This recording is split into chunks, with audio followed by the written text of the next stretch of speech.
তো এই জন্য নামাজের দরকার আছে না নাই? যার নামাজ নাই তার দুনিয়াও নাই আখেরাতও নাই। কথা আমার বুঝেন না আপনারা? যার নামাজ নাই আর দুনিয়াও নাই আখেরাতও নাই। তো দুনিয়াও নাই আখেরাতও নাই, 70-80 বছর কি এর পিছনে মেহনত করে কাটাইতেছেন? দুনিয়াটা হাওয়া। টিউবের ভিতরে বাতাস দিলে যেমন এটা ফুলে, পাম্প দিলে ফুলে, এটা ছোট্ট একটা ছিদ্রও যদি হয় এটা বাইরে হয়ে যায়। তো এটা হচ্ছে টিউব, শরীরটা টিউব। আজরাইল যখন চাপ দিয়া ধরবো বাইরে হয়ে, এটা ভিতরে আর ঢুকানো সম্ভব না। যদি মনে করে মানুষ মারা গেছে তাতে কি হয়েছে, এটার ভিতরে আবার রুহ ট্রান্সফার করে। কারণ চাক্কার ফার্ম গেলে এটা আবার রিপেয়ারিং করে ফার্ম দিলে আবার ফুলে। তো মানুষ ফুলতো না কেন, মানুষ কথা কইতো না কেন? এটা যদি আবিষ্কার করতে পারতো, এমন মনে ওইটাই বাকি আছে, আর মোটামুটি সবই শেষ। তো এটা পারবে না, না পারবে? পারবে না। একটা মানুষ মারা গেলে এটারা জীবিত করতে পারে? প্রতিটা সময়, প্রতিটা মুহূর্ত, প্রতিটা সেকেন্ড, প্রতিটা মিনিটের হিসাব যিনি নিবেন তিনি কে? আমরা এখানে যারা উপস্থিত আছি, আমরা কি কেউ দুনিয়াবি হিসাব জানি না? আছে এমন কেউ? কথা হয় না, সবাই গুম। দুনিয়াবি হিসাব জানি না এখানে উপস্থিত কেউ আছে যে আমি হুজুর দুনিয়াবি হিসাব জানি না? 100 টাকা দিলে 50 টাকা বলি, 50 টাকা এটা 100 টাকা 50 টাকা মনে করে মানুষে দিয়ে দিই, এইরকম বোকা এখন আছে কেউ? তো এর থেকেও আরো বেশি বোকা, এর থেকেও আরো বেশি নাপাক, এর থেকেও আরো বেশি মাতাল, এর থেকেও আরো বেশি পাগল যে নামাজ পড়ে না। কারণ নিজের জিন্দেগিটাকে জাহান্নামের দিকে ঠেলা দিতেছে।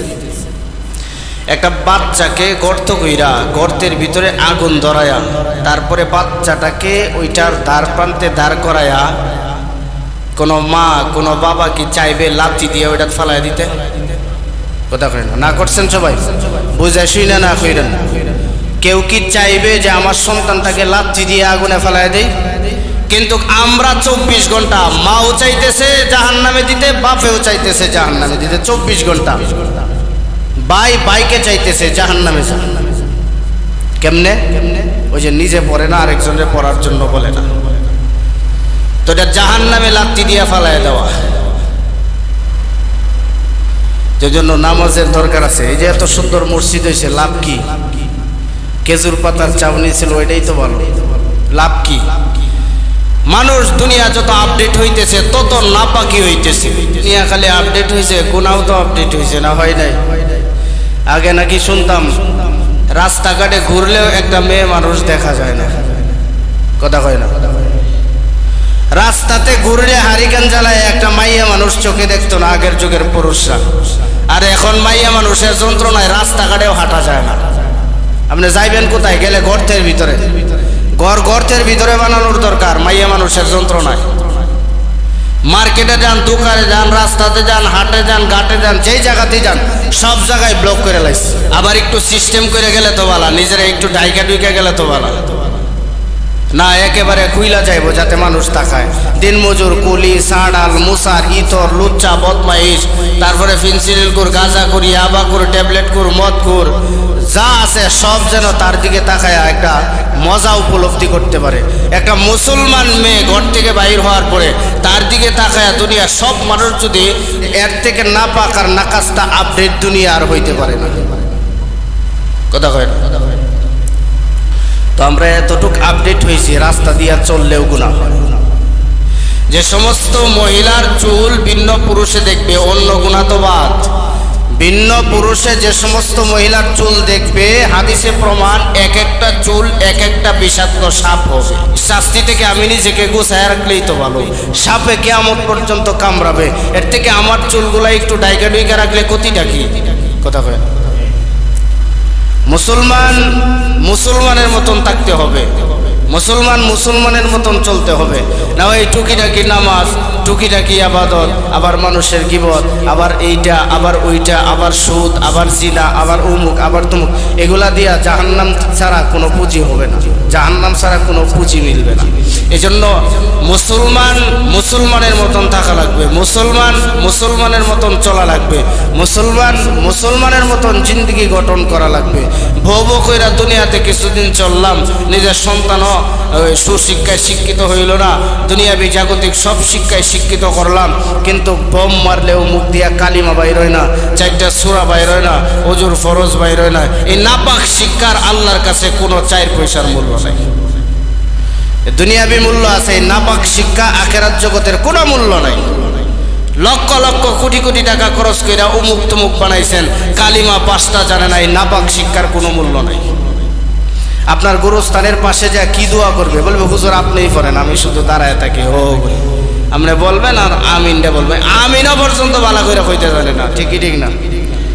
আমিনও পর্যন্ত ভালো করে ভো করে মুখ আহরায় দেয়, আমিনটাও যে মহব্বতের সহিত লইব এটাও পর্যন্ত শিক্ষা করে না। ইসলাম কত সুন্দর একটা জিনিস, আল্লাহ এটাই বুঝাইতে চায় যে পিছনের ব্যাকগ্রাউন্ড কখনো ভুলে যায় না। যে জাতি ভুলে যায় সে কখনো মনুষ্যত্ববোধওয়ালা মানুষ হইতে পারে না। এজন্য পিছনের ব্যাকগ্রাউন্ড না বলা, আমি কি ছিলাম, আল্লাহ কোথায় থেকে আনছে, কেন আনছে, কিসের জন্য পাঠাইছে, আমি কতদিন থাকবো দুনিয়াতে, কোথায় চলতেছে, এটা কি। আপনি অসুস্থ হয়ে বিছানায় শুয়ে থাকেন, মানুষ এইটা ওইটা নিয়ে যাবে, আপনাকে জিজ্ঞাসা করবে, কিন্তু অসুস্থতা বন্টন কেউ নিবে। এইটার কারণে একজন আরেকজনকে ত্যাগ করে। যেমন করোনা, কথা কয় না, করোনাকালীন আপনারা দেখছেন না, সন্তান কাঁধে কইরা মাকে জংলাই নিয়ে রাইখাইছে। মায়ের করোনা হয়েছে, ঘরে থাকলে সবার হয়ে যায় যদি, তো কাঁধে কইরা জংলাই নিয়ে রাইখাইছে। সন্তান মা বাবাকে বৃদ্ধাশ্রমে রাইখা আসে, কারণ গডর গডর করে সারাক্ষণ কাশে, এইটা ওইটা বক্কর চক্কর করে ভাল লাগে না। বৃদ্ধাশ্রমে ফইরা মরো, মাসের মাস 2 মাস 2000 টাকা পাঠামো, এটাই ভালো। তা আমার প্রশ্ন হইল, আদৌ পর্যন্ত কোনোদিন শুনছেন কোনো মায়ের ঘর থেকে যদি 1 পাও সারা সন্তান হয়, 1 চক্ষু সারা সন্তান হয়, 1 হাত সারা সন্তান হয়, অথবা নাক মুখের কোনো অস্তিত্ব নাই, হাত পায়ের কোনো অস্তিত্ব নাই, এমন সন্তান কেউ রাস্তাঘাটে শোয়া রাখছে? কথা কয় না, ঘুমো আপনারা ঘুমো, আজও দেখেন নাই? আদৌ পর্যন্ত প্রমাণিত না কোনো মায়ের সন্তান যদি বিকলাঙ্গ হয়, অঙ্গহীন হয়, আজও পর্যন্ত কোনো মা তার সন্তানকে রাস্তাতে শোয়া রাখে নাই, বা এই সন্তানের মরণের জন্য আল্লাহর কাছে কোনোদিন বলে নাই। কথা কয় না, শুকরিয়া আদায় করে। কিন্তু এই সন্তানটাই বড় হয়ে মা বাপকে বৃদ্ধাশ্রমে রাইখা আসে, তো কি পরিমাণ ভালোবাসা আল্লাহ চিন্তা করছেন। এই সন্তান রাত্রে 12টার সময় প্রস্রাব পায়খানা করে দিয়েছে, মা পরিষ্কার করছে, সারা রাত্র ঘুম নাই, বাবার সারা রাত্র ঘুম নাই, সন্তান কান্না কইরা দিছে, সকালে ডাক্তারের কাছে নিয়ে যাইতে হবে।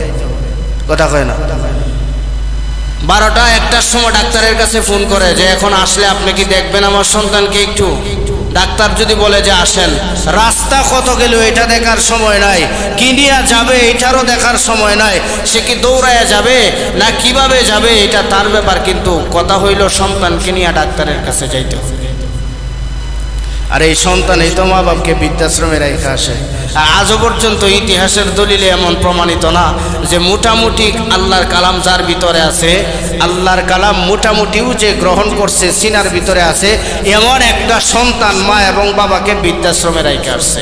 যারা রাখে বড় বড় উচ্চ বিলাসী, উচ্চ শিক্ষায় শিক্ষিত, কথা হয় না, উচ্চ শিক্ষায় শিক্ষিত, সবচাইতে হাই সোসাইটির মানুষ, হাই র্যাঙ্কের মানুষ, সবচাইতে বড় দামি বড় গাড়ি, সবচাইতে বড় উপভোগ করতেওয়ালা যারা, তারাই মা বাপকে এক সময় দেখতে পারে না, কারণ গডর গডর করে এটা আর ভালো লাগে না। এটার বৃদ্ধাশ্রমে রাইখা লাগে মাসে 10,000 টাকা খরচ দিব, 2 বছর 1 বছর পরে একদিন যায় দেখে আইব, এইটাই বুঝি জিন্দিগি? কথা কয় না, এইটার নামই জিন্দিগি না, এইটার নাম জিন্দিগি না। তো এই জন্য সন্তান সবাই খুব কষ্ট করে লালন পালন করে বড় করে, আর এটার গুরুত্ব আমরা তো তখনও বুঝি না যখন নিজে সন্তানের বাবা হই, তখনও মায়ের দরদ বাবার দরদ বুঝি না, কথা কয় না, তখনও বুঝি না। এই যে সামনে শীতের দিন আসবে, নিজে থাকবো নতুন কম্বলের নিচে, আর মা থাকবে 1.5-2 বছর আগের চিরা লেফের নিচে, কথা কয় না, না নাই আছে। নিজে থাকবে ভালো রুমে বউ নিয়া, আর মারে রাখবে ভাঙ্গা 250 বছর আগে একটা ঘোড়া ছিল এইটার ভিতরে, কথা কয় না। দুনিয়াটা এমনই তো, আপডেট জগৎ, আপডেট তো আপডেট হইতাছে। মুসল্লি কেন আপডেট হয় না বলেন? কেন আপডেট হন না? আসলে মূল যেটা, এটা পয়সা গেছে। আমের বাড়া চিনেন? এটা মাটির নিচে রাখলে এটার মাঝখানে যে মূলটা আছে, এটা যদি পয়সা যায় 250 বছর রাখলে এটার নিচ থেকে গাছ গজাবে না। তো প্রত্যেকটা মানুষের এরকম রূহটা পয়সা গেছে, পবিত্র গোস্তের টুকরাটা পয়সা গেছে, এটা দুর্গন্ধ বাইর। এই জন্য কোরআন হাদিস ভালো লাগে না, নামাজ ভালো লাগে না, দেদারসে যেভাবে মন চায় সেভাবেই চলে। এটার নাম আসলে জিন্দেগি না, এটার নাম দুনিয়া না। প্রত্যেকটা মানুষেরই আল্লাহর কাছে যাইতে হবে, আল্লাহর আদালতে কাঠগড়ায় যায় দাঁড়াইতে হবে। না দাঁড়াবো না? আল্লাহকে ভালোবেসে আল্লাহকে দেখানোর জন্য যদি নামাজি হয়ে যান, আল্লাহ পিছনের গুনাহ মাফ করে দিবেন। আর জমিনেও আমি আল্লাহ যেমন তোমাদেরকে ছেড়ে দেই নাই, আমি আল্লাহ একটা মাখলুকেরও পিছু ছাড়ি নাই। পরকালের জগতেও আমি আল্লাহ এমনি এমনি তোমাদেরকে ছেড়ে দিব না। আনাল্লাহু লা ইলাহা ইল্লা হুয়া আনা ফা'বুদুনি। আমি আল্লাহ পাক রব্বুল আলামিনের ইবাদতকে কত বেশি করেছ, প্রতিটা সময়, প্রতিটা মুহূর্ত, প্রতিটা মিনিটের হিসাব নেওয়ার পরে যদি তুমি তোমার সাথে আমার মনের মিল হয়ে যায়, যদি নেকি বুদ্ধি মাপার সময় তোমার সমান সমান হয়ে যায়, যদি নেকির পাল্লা ভারী হয়ে যায়, আমি আল্লাহ তোমার হাতে আমি এমন 10টা দুনিয়ার সমান একটা জান্নাতের চাবি আমি আল্লাহ তোমার হাতে উঠায় দেব।